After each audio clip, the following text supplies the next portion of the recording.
ఆరాధన కొరకు 109వ సంకీర్తన, సామ్ 109, 109వ సంకీర్తన. ఈ సంకీర్తనలో 31 వచనాలు ఉన్నవి. అయితే వచనాలన్నీ మనము ధ్యానం చేయము, కానీ వచనాల్లో కొన్ని వచనాలు అక్కడక్కడ నేనే చదువుతాను. ఎందుకంటే 31 వచనాలు ఉన్నాయి కాబట్టి ఎక్కువ వచనాలు నేనే అక్కడక్కడ చదువుతాను. ముందుగా మొదటి వచనాన్ని చదువుకుందాం, అలాగే చివరి వచనాన్ని కలిసి చదువుకుందాం. మొదటి వచనాన్ని చదువుకుందాం, చివరి వచనాన్ని కలిసి చదువుకుందాం. నా స్తుతికి కారణభూతుడు అగు దేవా, మౌనముగా ఉండకము. మళ్ళొకసారి చదువుకుందాం. నా స్తుతికి కారణభూతుడు అగు దేవా, మౌనముగా ఉండకము. 31వ వచనం. దరిద్రుని ప్రాణమును విమర్శకు లోపరుచు వారి చేతిలో నుండి అతని రక్షించుటకై యెహోవా అతని కుడి ప్రక్కన నిలిచిచున్నాడు. ఈ మాటని మరొకసారి చదువుదాం. యెహోవా అతని కుడి ప్రక్కన నిలుచుచున్నాడు. The Lord stands by his right hand అని ఇంగ్లీష్లో ఉంటుంది. యెహోవా అతని కుడి ప్రక్కన నిలుచుచున్నాడు. ఈ కీర్తన, ఇది కూడా దావీదు రచించిన కీర్తనగానే మనం చూసాం. ఈ కీర్తనలో మనం చూసినట్లయితే దావీదు రాజు అవ్వకముందు, దావీదు రాజు అయిన తర్వాత కూడా దావీదు మీదకి నిందలు వచ్చినాయి. దావీదుని ఎంతోమంది మోసం చేశారు. దావీదును చంపడానికి వెంబడి పడ్డారు. రాజు కాకముందు, రాజు అయిన తర్వాత కూడా దావీదు జీవితంలో దరిదాపు 70 సంవత్సరాలు జీవించాడు అని అనుకుంటే, దీంట్లో 40 సంవత్సరాలు దేశాన్ని పరిపాలన చేశాడు. ఈ ruled the nation for 40 years. ఈ 40 సంవత్సరాల పరిపాలనలో దావీదు కనీసం 1 సంవత్సరమైనా, లేక కనీసం కొన్ని నెలలైనా సుఖముగా ఉన్నాడో లేదో మనకు తెలియదు, కానీ కీర్తనలు చదువుతూ ఉంటే ఆయన జీవితం, ముఖ్యంగా 40 సంవత్సరాల రాజ్య పరిపాలన జీవితం అంతా కూడా నిందలు ఆయన మీద మోపడంతోనే సరిపోయింది. ఆయనని మోసం చేసేవాళ్ళు ఉండిపోయారు. ఆయన వెంబడి పడి ఆయన్ని చంపడానికే ప్రయత్నం చేసిన వాళ్ళు ఉన్నారు. దావీదును చంపడానికి 11 సార్లు ప్రయత్నాలు జరిగినాయి. 11 times people tried to kill David. 11 పర్యాయాలు ప్రయత్నాలు జరిగినాయి, కానీ దేవుడు కాపాడాడు. దావీదు మీద ఎన్నో నిందలు మోపారు. ఎంతోమంది దావీదు దగ్గర ఉన్నవాళ్ళు, ఆయన తరపున ఉన్నవాళ్ళు కూడా దావీదుని ఏం చేశారు? మోసం చేశారు. ఈ దావీదు చరిత్రను మనం చూస్తే ఆయన జీవితం అంతా భయముతోనే ఉన్నాడు.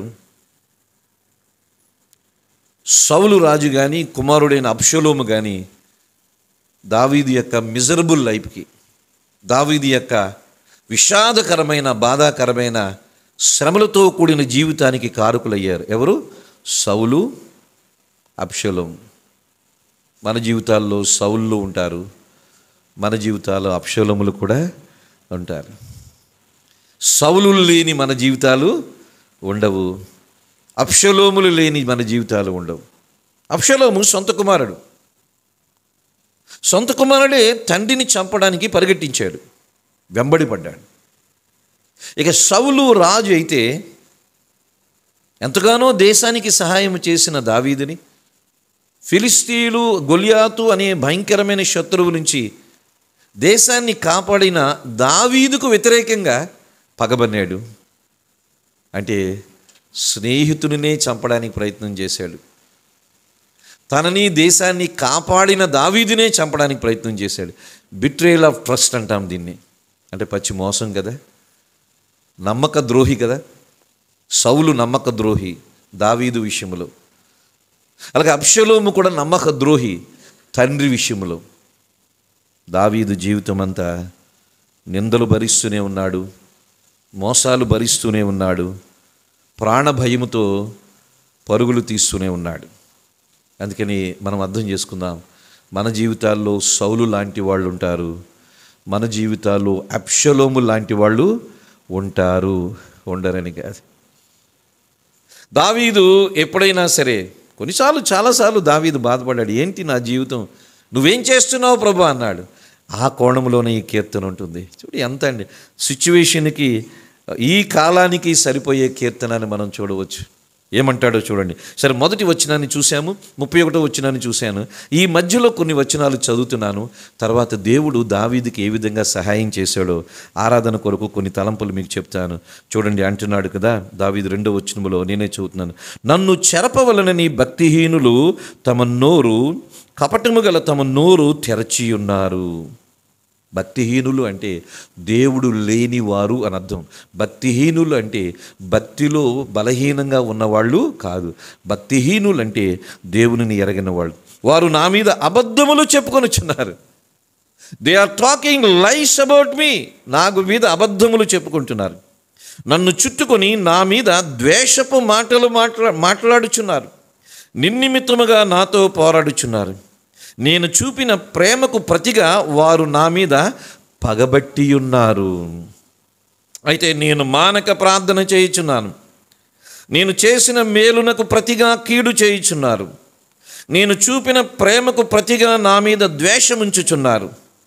వాని మీద భక్తిహీనుని అధికారముగా ఉంచుము. అపవాది వాని కుడి ప్రక్కన నిలుచునుగాక.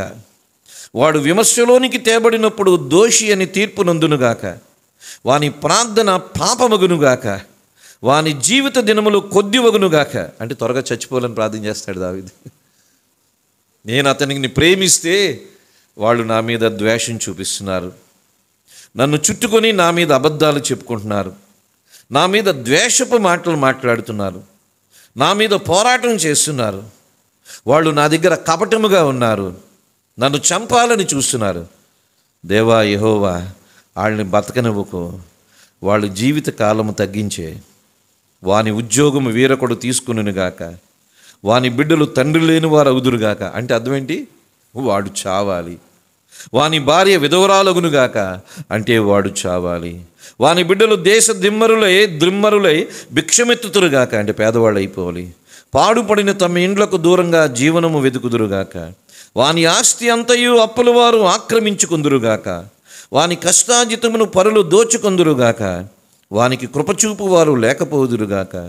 తండ్రి లేని వాని బిడ్డలకు దయచూపు వారు ఉండకపోదురుగాక. వాని వంశము నిర్మూలము చేయబడినగాక. వచ్చు తరమునందు వారి పేరు మాసిపోవునుగాక. వాని పితరుల దోషము యెహోవా జ్ఞాపకములో నుంచుకొనును గాక. గాక గాక. ఎన్నిసార్లు గాక అని ఉందో చూడండి. ఎవరి మీద దావీదు ఇంత కోపాన్ని చూపిస్తున్నాడంటే తనకి నష్టం చేసిన వారి విషయంలో తట్టుకోలేకపోయాడు. తను ప్రేమ చూపిస్తే ఇతరులు ద్వేషం చూపించారు. తనను చంపడానికి ప్రయత్నం చేశారు. తన మీద అబద్ధాలు మాట్లాడుతున్నారు. తన మీద ద్వేషపు మాటలు మాట్లాడుతున్నారు. దావీదు కూడా మనిషే కాబట్టి, ఆ బాధని తట్టుకోలేక చావుదురుగాక. వాళ్ళ భార్య విధవరాలగునుగాక. బిడ్డలు తండ్రి లేని వాడు అగునుగాక. వాడి ఇల్లు పాడైపోనుగాక. గాక గాక గాక. ఇంకా చూడండి, ఆ పాపము 15 వచనంలో, ఆ పాపములు నిత్యము యెహోవా సన్నిధిలో కనబడుచుండునుగాక. ఏలైనగా కృప చూపవలన మాట మరిచి శ్రమనొందిన వానిని, దరిద్రుని నలిగిన హృదయము గలవానిని చంపవలనని వాడు అతన్ని తరుముచున్నాడు. అమాయకులను చంపడానికి వాడు చూస్తున్నాడు. నలిగిన హృదయం కలిగిన వారిని చంపాలని వాడు తరుముతూ ఉన్నాడు. శపించుట వానికి ప్రీతి గనుక అది వాని మీదకు వచ్చి ఉన్నది. దీవెని యందు వానికి ఇష్టము లేదు గనుక అది వానికి దూరమైనది. ఒక శత్రువు, అది సౌలు అవ్వచ్చు, అబ్షలోము అవ్వచ్చు, దావీదు జీవితంలో ఎన్నో రకాలైన నిందలతో, మోసాలతో, వెంటబడి చంపబడిన వారితో జీవితం అంతా గడిపాడు. దావీదు ఎవరికైనా హాని చేశాడా? చేయలేదు. దావీదు ఎవరికైనా కష్టాన్ని తీసుకుని వచ్చాడా? చేయలేదు. దావీదు ఎవరినైనా చంపాలనుకున్నాడా? చంపలేదు. కానీ దావీదు మీదకి వీళ్ళందరూ, ఇటువంటి వాళ్ళందరూ వచ్చారు. మన జీవితాల్లో కూడా సౌలులు ఉంటారని చెప్పాను. మన జీవితాల్లో కూడా అబ్షలోములు ఉంటారు. ఉన్నారా? ఉండే ఉంటారు. మీ జీవితాల్లో సౌలులు ఉన్నారు, మీ జీవితాల్లో అబ్షలోములు ఉన్నారు. అయితే ఒకరిని అర్థం చేసుకోండి. అంటే మీ మీద అబద్ధాలు చెప్పేవాళ్ళు ఉండొచ్చు, మీ మీద ద్వేషము చూపించేవాళ్ళు ఉండొచ్చు, మీరు నష్టపోవాలని అనుకునేవాళ్ళు ఉండొచ్చు, మీకేదో శిక్ష రావాలని మీ గురించి ఆలోచన చేసేవాళ్ళు ఉండొచ్చు. సౌలులు ఉంటారు మన జీవితాల్లో, అబ్షలోములు ఉంటారు మన జీవితంలో. అయితే అద్భుతమైన మాట, ఆదరణతో కూడిన మాట 31వ వచనం, 2వ భాగం. యెహోవా అతని కుడి ప్రక్కను నిలుచుచున్నాడు. God is standing by his right hand అని అంటాడు. అంటే ఇంతగా ఒక వ్యక్తిని నిందలు మోపిన, ఇంతగా ఒక వ్యక్తి మీద మోసాలు చేసిన, కపటముతో బలాత్కారంతో మోసం చేసి ఒక వ్యక్తిని గాయపరిచిన దావీదు చివరిలో అంటున్నాడు కదా, నా దేవుడు నా కుడి ప్రక్కన నిలుచుచున్నాడు. ఇది అర్థం చేసుకోండి. ఇది మనకు ధైర్యాన్ని ఇచ్చే మాట. మన జీవితాల్లో సౌలులు ఉంటారు, మన జీవితాల్లో అబ్షలోములు ఉంటారు, మన జీవితాల్లో ఇస్కరియోతు యూదాలు ఉంటారు, మన జీవితాల్లో ఆకాను లాంటి వాళ్ళు ఉంటారు, మన జీవితాల్లో గెహాజీ లాంటి వాళ్ళు ఉంటారు, మన జీవితాల్లో ఒసామా బిన్ లాడెన్ లాంటి వాళ్ళు ఉంటారు. ఇంకెవరు ఉంటారు మన జీవితాల్లో? ఒక మాట అర్థం చేసుకోండి, క్రైస్తవ జీవితంలో ఏదో ఒక శత్రువులు మన వెంట ఉంటారు. శత్రువులు లేని క్రైస్తవ జీవితము ఉండదు. నాకు శత్రువులు ఉండకూడదు అని అనుకుంటే అది భ్రమ అవుతుంది. క్రైస్తవునికి శత్రువులు ఎప్పుడూ ఉంటూ ఉంటారు. ఎవడో లేకపోయినా సాతాను గడే శత్రువుగా ఉంటాడు. ఈ సాతానుడే మనుష్యులను ప్రేరేపించి మనకి శత్రువులుగా ఉంచుతాడు. మనం వారిని ఏమీ చేయకపోవచ్చు, కానీ ఏటో మనమంటే ద్వేషము, పగ, ఏదో అసూయ, ఏదో కపటము, ఏదో ఒక రకమైన శత్రుత్వము మన మీద చూపించేవాళ్ళు ఎప్పుడూ ఉంటారు. మీరు అమెరికా వెళ్ళినా ఉంటారు, ఆఫ్రికా వెళ్ళినా ఉంటారు, ఎక్కడికి వెళ్ళినా ఉంటారు. You cannot escape from Saul's, you cannot escape from Absalom's. Saul నుంచి మనం దూరం అవ్వలేము, అబ్షలోముల నుంచి దూరం అవ్వలేము. అయితే ఒకటి చూడండి, సౌలుని ఉండనివ్వండి, అబ్షలోములు ఉండనివ్వండి, కానీ దేవుడు మన కుడి ప్రక్కన నిలిచిచున్నాడు అని అర్థం చేసుకోండి. దేవుడు మన కుడి పక్కన నిలిచిచున్నాడు అని అర్థం చేసుకోండి. నా జీవితాల్లో ఎంతోమంది సౌళ్ళు చూశాను, నా జీవితంలో ఎంతోమంది అబ్షలోములను చూశాను. భయపడేది లేదు, నెవర్. సౌలుగాడు సిగ్గుపడతాడు, అబ్షలోములు సిగ్గుపడతారు. కారణం ఏమిటంటే మన దగ్గర ఎవరున్నారో మనకి తెలిసినప్పుడు. యెహోవా మన ప్రక్కన ఉన్నాడు. ఈ stands at right hand of the needy. దేవుడు ఎవరంటే అవసరతలో ఉన్న వారి ప్రక్కన ఆయన నిలుచుచున్నాడు. ధైర్యాన్ని ఇచ్చే మాట, మనం దేవుణ్ణి ఆరాధించే మాట. ఏంటి ఈ మాటకు అర్థం ఏంటో ఒక 4-5 తలంపులు చెప్తాను, ఆరాధనలోనికి వెళ్దాం. దేవుడు మన ప్రక్కన నిలుచుచున్నాడు అనే మాటను మనం చూస్తే, నిలిచి ఉన్నాడు అన్నది వేరే, నిలబడపోతున్నాడు అని అన్నది వేరే, నిలుచుచున్నాడు అనే మాట వేరే. నిలుచుచున్నాడు అనే మాటకు అర్థం ఏంటంటే ఆయన వర్తమాన కాలం, అది వర్తమానం. నిలుచున్నాడంటే ఒకప్పుడు ఉన్నాడు, ఇప్పుడు లేడు. నిలబడబోతున్నాడంటే ఉంటాడు భవిష్యత్తులో, కానీ ఇప్పుడు లేడు. కానీ నిలుచుచున్నాడు అంటే అర్థం ఏంటంటే ఇప్పుడు ఆయన మన తరపున మన ప్రక్కన ఉన్నాడు. ఇప్పుడు దేవుడు మన తరపున మన ప్రక్కన ఉన్నాడు. It's something present continuous tense అని అంటాం. ఇది వర్తమాన కాలంలో. God will defend. దేవుడు తన ప్రజల తరపున వ్యాజ్యము ఆడేవాడు. దేవుణ్ణి అంతకు మహింపరచాలి. చూడండి, చాలా సందర్భాల్లో దేవుడెవరో మనం తెలుసుకుంటున్నాం, కానీ ఈ కీర్తనలో దేవుడు మనకి ఏం చేస్తున్నాడో తెలుసుకుంటున్నాం. దేవుడు మన కుడి ప్రక్కన నిలుచుచున్నాడు. ఎందుకంటే మనల్ని డిఫెండ్ చేయడానికి, మన తరపున వ్యాజ్యం ఆడడానికి ఆయన ఉన్నాడు. God cares for those who are oppressed unjustly accused అని అంటాం. దేవుడు ఎవరైతే అణిచివేయబడుతున్నారో, ఎవరి మీదైతే అన్యాయముగా నిందలు వేస్తున్నారో వారి తరపున దేవుడు ఉంటాడు. ఎవరైతే అణచివేతకు గురవుతారో, ఎవరి మీదైతే అన్యాయముగా నిందలు వేస్తారో వారి తరపున దేవుడు ఉన్నాడు. దావీదుని అణచాలని ప్రయత్నం చేశాడు సౌలు. దావీదుని చంపాలని ప్రయత్నం చేశాడు సౌలు. దావీదుని చంపాలని సొంత కుమారుడే అబ్షలోమే ప్రయత్నం చేశాడు. కానీ దేవుడు దావీదుతో ఉన్నాడు. అబ్షలోము చచ్చిపోయాడు, సౌలు చచ్చిపోయాడు, దావీదు బ్రతికే ఉన్నాడు. అయితే ఒకటి, సౌలు చావడానికి టైం పట్టింది, అబ్షలోము చావడానికి టైం పట్టింది, కానీ దావీదు బ్రతికే ఉన్నాడు. అది దావీదు గుర్తించాడు. God committed to justice, God will ultimately deliver. దేవుడు న్యాయము కొరకు ప్రయాసపడేవాడు. దేవుడు అంతిమముగా తన బిడ్డలకి విడుదల ఇచ్చేవాడు. God will ultimately deliver his people.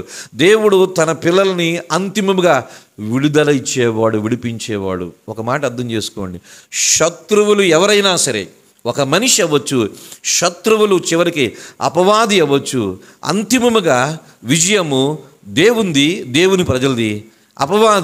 అపవాది సంబంధీకులకి అంతిమముగా అపజయము, శాపము, అవమానం. ఇది మనం చూస్తాం. దావీదు సింహాసనం మీద కూర్చోలేదు, అభిషేకించబడ్డాడు రాజుగా. కానీ 16 సంవత్సరాలు ప్రాణభయంతో పరిగెట్టాడు. ఏం చేశాడని, ఏం తప్పు చేశాడని? మంచి చేశాడు, మేలు చేశాడు, ఏ తప్పు చేయలేదు. చేసిన మేలుకు ప్రతిగా ఏం చేశారు? కీడుని, నిందలని, అవమానాలు ఇస్తున్నారు. కానీ దేవుడు దావీదుని విడిచిపెట్టాడు. అయితే కొంతకాలం కష్టాల గుండా వెళ్ళాడు. అవునా? కొంతకాలం కష్టాల గుండా వెళ్ళాడు. ఈ కష్టాల గుండా వెళ్తున్నప్పుడు దేవుడు నన్ను విడిచిపెట్టాడు అని మనము అనుకోకూడదు. దావీదు 16 సంవత్సరాలు కష్టాల గుండా వెళ్ళాడు. 16 సంవత్సరాలు.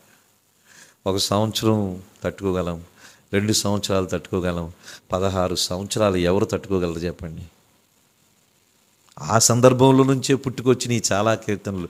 శత్రువు చేత తరుముచూ ఉన్నప్పుడు తను తట్టుకోలేక, కుటుంబంలో ఎన్నో రకాలుగా తన సొంత బిడ్డలే తన మీద తిరుగుబాటు చేసి రాజ్యాన్ని స్వాధీనం చేసుకోవాలని 3 కుమారులు కూడా ప్రయత్నాలు చేసినప్పుడు ఏం చేస్తాడు? దేవుని దగ్గరికి వెళ్ళాడు, ప్రార్థన చేశాడు, మొరపెట్టాడు. ఇవన్నీ కీర్తనలో రాస్తూ ఉన్నాడు.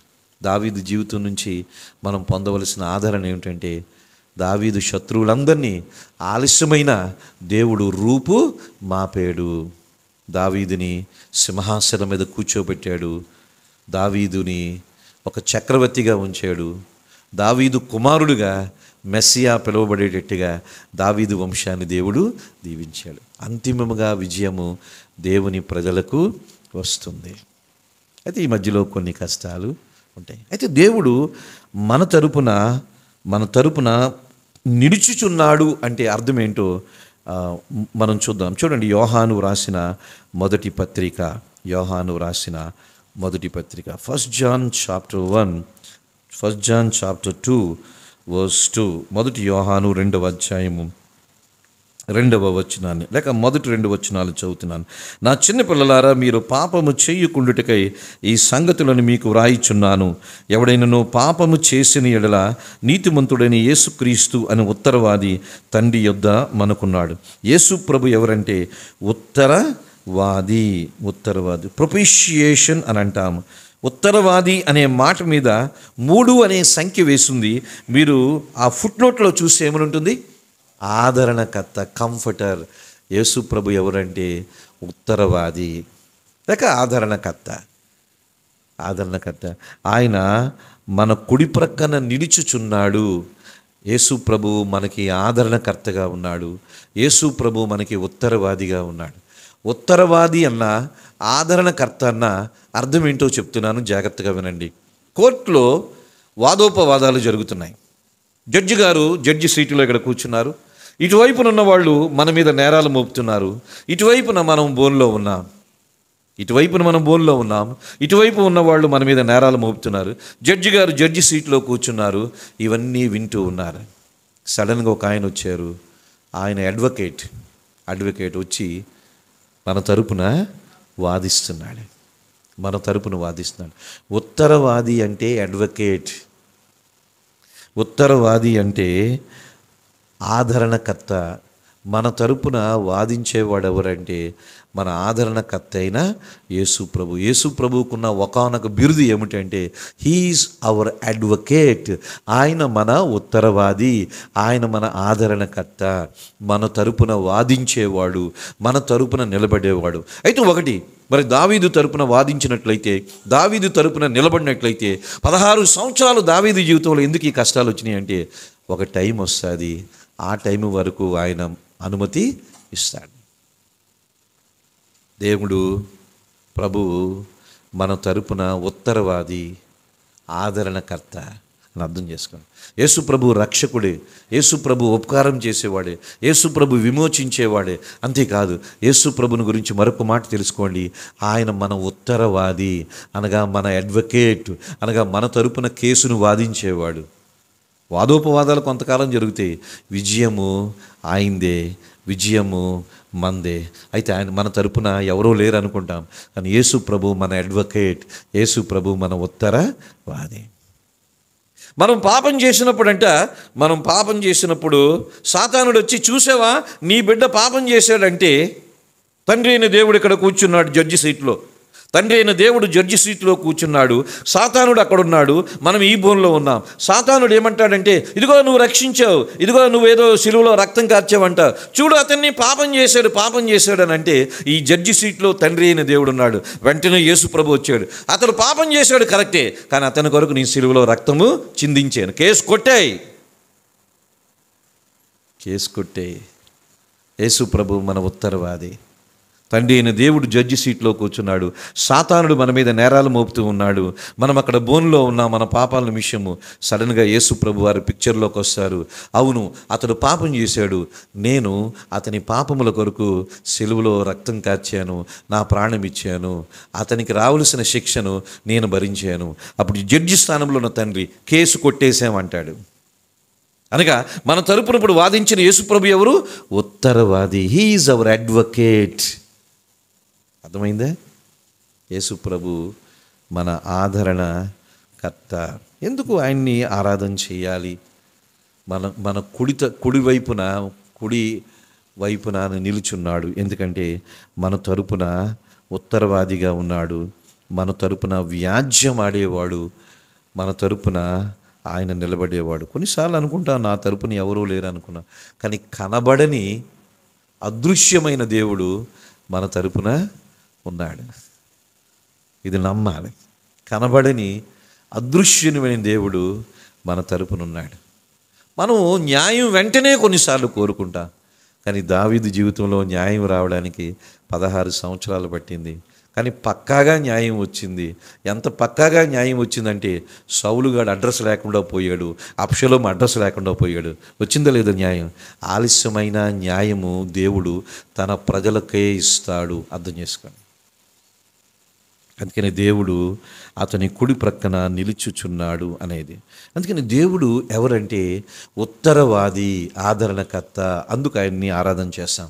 రెండవది దేవుడు ఎవరో చూడండి. హెబ్రీయులకు రాసిన పత్రిక 7వ అధ్యాయము 24 వచనం. హెబ్రీయులకు రాసిన పత్రిక 7వ అధ్యాయము 24, 25 వచనంలో, ఈయన నిరంతరము ఉన్నవాడు గనుక మార్పు లేని యాజకత్వము కలిగిన వాడాయను. ఈయన తన ద్వారా దేవుని యొద్దకు వచ్చి వారి పక్షమున విజ్ఞాపన చేయుటకు నిరంతరము జీవించుచున్నాడు గనుక వారిని సంపూర్ణముగా రక్షించుటకు శక్తిమంతుడై ఉన్నాడు. ఎవరైనా ప్రధాన యాజకుడు. ఎవరి ప్రధాన యాజకుడు? యేసు ప్రభు.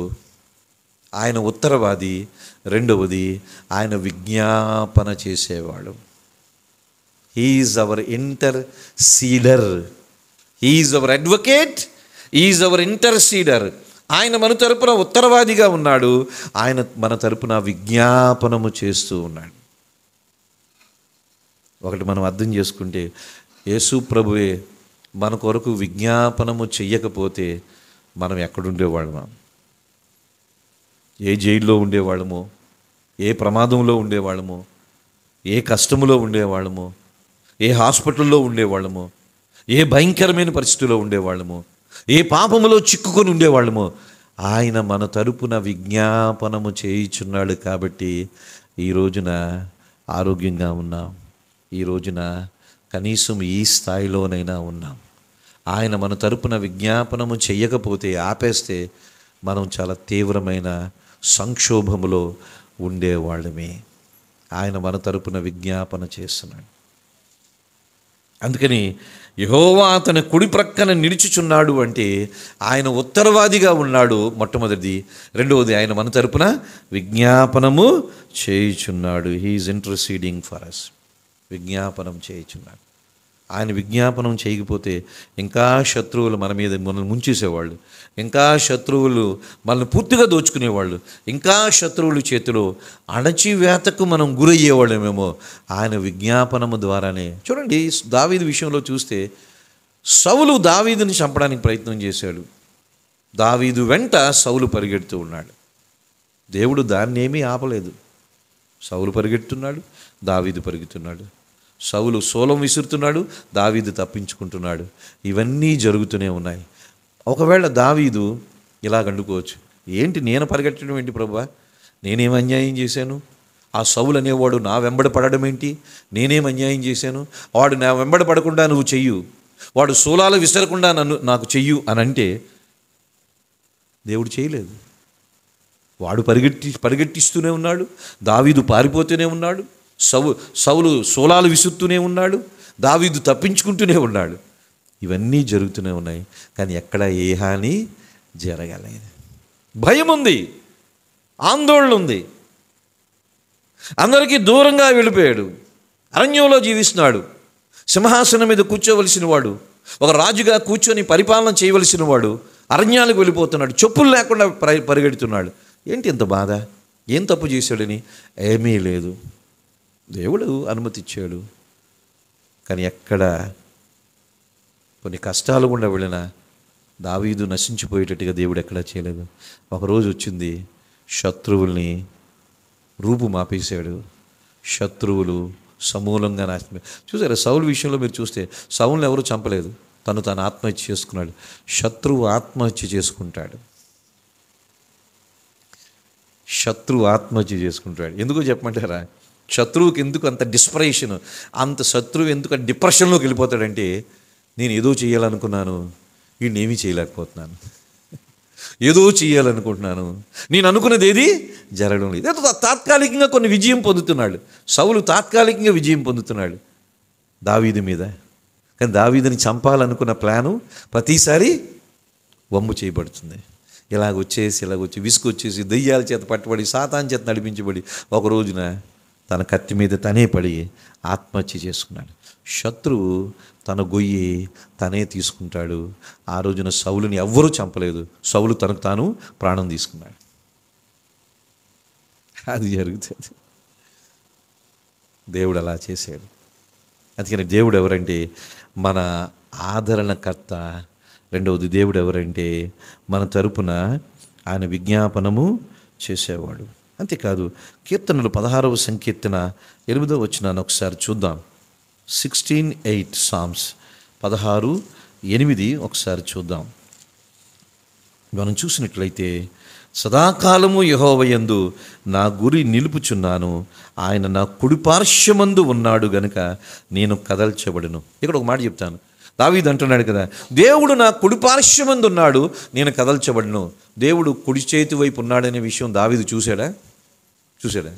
కనబడ్డాడండి దేవుడు దావీదు కనబడి, ఇదిగో నేను నీ కుడివైపు ఉన్నాను, ఒకసారి చూడు. చూశాను, మీరు నా కుడివైపే ఉన్నారు. దేవుడు ఏం కనబడి చెప్పించాడు? కనబడలేదు. కానీ దేవుడు నా కుడిపార్శ్వమందు ఉన్నాడు అనే విశ్వాసము, అనే ఆదరణ దావీదుకుంది. అర్థం చేసుకోండి, దావీదు పొందిన శ్రమలన్నింటిలో కూడా దేవుడు సదాకాలము నా కుడిపార్శ్వమందు ఉన్నాడు అని ఒక హోప్, ఒక నిరీక్షణతో ఉన్నాడు. కాబట్టి నేను కదల్చబడను అని ధైర్యంతో ఉన్నాడు. మనము ఈ మాట అనగలగాలి. శత్రువులు ఉన్నారు, శత్రువు నన్ను వెంబడిస్తున్నాడు, శత్రువు నా మీద నిందలు మోపుతున్నాడు, శత్రువు నన్ను మోసం చేస్తున్నాడు, శత్రువు నన్ను తరుముతున్నాడు. కానీ ఒకటి మన విశ్వాసంతో నమ్మవలసింది ఏంటంటే, దేవుడు సదాకాలము నా కుడిపార్శ్వమున ఉన్నాడు. మనకేం కనబడతాడండి కుడి పార్శ్వమున? ఈజ్ అన్సీన్, కానీ ఉన్నాడని అర్థం చేసుకోండి. దావీదు అదే అంటున్నాడు, ఆయన నా కుడి పార్శ్వం ముందు ఉన్నాడు కనుక నేను కదల్చబడను. ఈ ధైర్యం మనకుండాలి. అయితే మనం దేవుణ్ణి నమ్ముకున్నాము. దేవునిలో ఉన్న గొప్ప ఆదరణ ఏమిటంటే స్నేహితులారా, చాలావి మనకి కనబడవు. దేవుడు మనకి చేసే న్యాయం మనకు కనబడదు. దేవుడు భవిష్యత్తులో ఇచ్చే విజయం మనకు కనబడదు. దేవుడు మన తరపున వ్యాజ్యమాడుతున్నది మనకు కనబడదు. దేవుడు మన ప్రక్కనే కుడిపార్శ్వమున ఉన్నాడు కనబడదు. కానీ విశ్వాసము ద్వారా వీటన్నిటిని ఏం చేస్తాం? నమ్ముతాం. By faith we believe it. విశ్వాసం ద్వారా నమ్ము. అందుకని విశ్వాసం చాలా ముఖ్యమైనది. దేవుడు ఎవరంటే మనల్ని కదల్చకుండా మనల్ని స్థిరముగా ఉంచేవాడు. 121వ సంకీర్తన కూడా ఒకసారి చూడండి. 121 సామ్స్, 121వ సంకీర్తన 5వ చరణం 5వ వచనాన్ని చూస్తే అక్కడ రాయబడి ఉంది కదా, యెహోవాయే నిన్ను కాపాడువాడు, నీ కుడి ప్రక్కన యెహోవా నీకు నీడగా ఉండును. ఉన్నాడా? కనబడ్డం లేదే.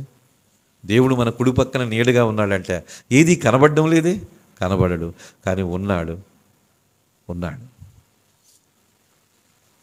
ఆయన ఉన్నాడు కాబట్టి తీవ్రమైన పరిస్థితుల నుంచి దేవుడు మనల్ని తప్పించాడు. ఉన్నాడు, నమ్మాలి. ఇది దేవుడు మన కుడి పక్కన ఉన్నాడు. Is at our right hand side. Is our right hand side. అంతేకాదు, యెషయా గ్రంథం 41వ అధ్యాయం 13వ వచనం. యెషయా గ్రంథము 41వ అధ్యాయము 13వ వచనాన్ని కూడా ఒకసారి చదువుకుందాం. యెషయా 41వ అధ్యాయము 13వ వచనము. నీ దేవుడైన యెహోవానగు నేను, భయపడకము, నేను నీకు సహాయము చేసేదనని చెప్పుచు నీ కుడి చేతిని పట్టుకొనుచున్నాను. నీ దేవుణ్ణి నేను, భయపడకు, నీ కుడి చేతిని పట్టుకొనుచున్నాను. అదేంటిది? కుడి చేతిని పట్టుకున్నావా? ఎక్కడ కనబడడం లేదే, కానీ పట్టుకొని ఉన్నాను. ఇంకా శత్రువు చేత నువ్వు ఓడిపోకుండా ఉండడానికి, ఇంకా శత్రువు అణచివేతకు నువ్వు గురి అవ్వకుండా ఉండడానికి నీ కుడి చేతిని నేను పట్టుకొని ఉన్నాను. ఒక రోజున సంపూర్ణంగా నేను నిన్ను ఓడిపిస్తాను. నీ కుడి చేతిని నేను పట్టుకున్నాను, భయపడద్దు అంటున్నాడు. అందుకని దేవుడు ఎవరంటే, ఒకటి ఆదరణ ఇచ్చేవాడు, రెండవది దేవుడు ఎవరంటే విజ్ఞాపన చేసేవాడు, మూడవది దేవుడు ఎవరంటే స్థిరపరిచేవాడు, నాలుగవది దేవుడు ఎవరంటే మనల్ని కుడి చేయి పట్టుకొని ధైర్యపరిచేవాడు. దేవుని గురించి ఇంత విన్నా దావీదు 16 సంవత్సరాలు శ్రమ గుండానే వెళ్ళాడు. యోసేపు 13 సంవత్సరాలు శ్రమ గుండా వెళ్ళాడు. యోసేపు 17 సంవత్సరాల వయసులో అమ్మివేయబడ్డాడు.